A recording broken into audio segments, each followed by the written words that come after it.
สบายดีหมดทุกคน ตอนนี้พวกเราอยู่ที่สามแยกเขตบ้านหนองบึกนะเส้นทางอยู่ทางหน้าเรานี่เป็นเส้นทางดงโดกเด้อคันเลี้ยวขวาขึ้นไปก็ขึ้นไปทางดงโดกเนาะแล้วก็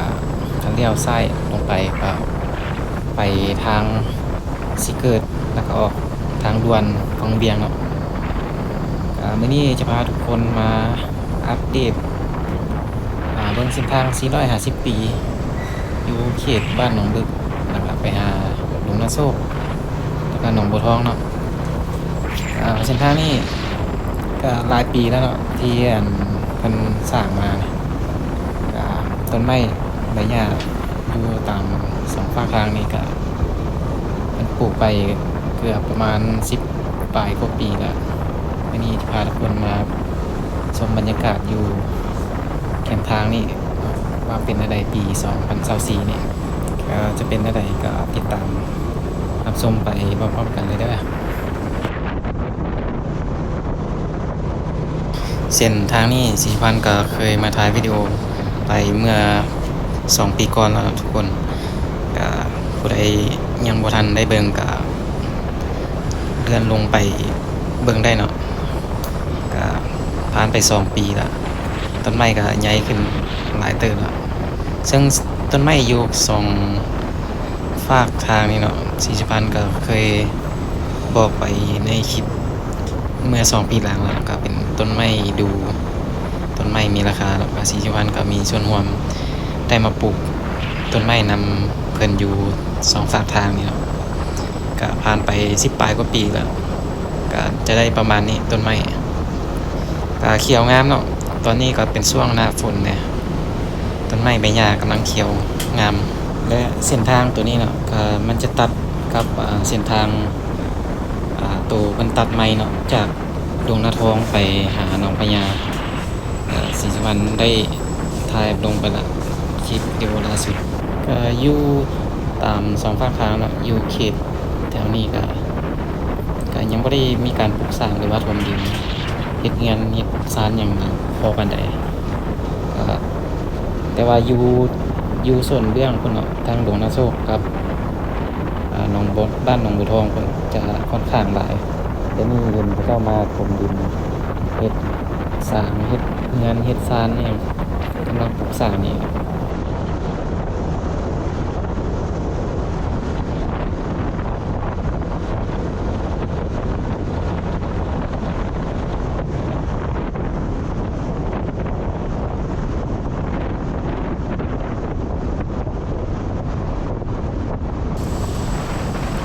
ตอนนี้เรามาฮอดจุดวงเวียนอยู่เขตบ้านหนองบึกนี่เนาะก็เป็นเส้นทางที่มาตัดกันเนาะครับที่ศรีสุวรรณเว้าแล้วไปนี่เส้นทางดงนาทองไปหาหนองพญา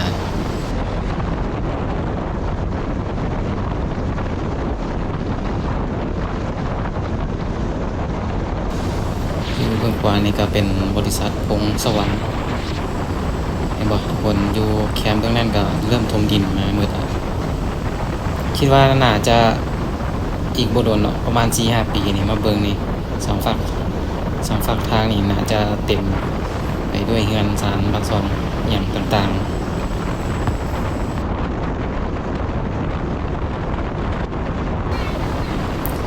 อยู่ทางซ้ายมือตึกสูงๆนี่ก็เป็นตึกบริษัทไฟฟ้าลาวเนาะ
ตเบื้องทางนี้เนาะเห็นบ่ทุกคน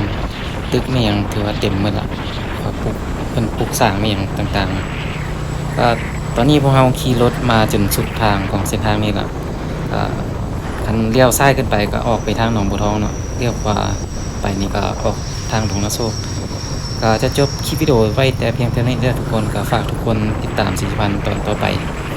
สำหรับคลิปวิดีโอนี้ขอลาไปก่อนสบายดี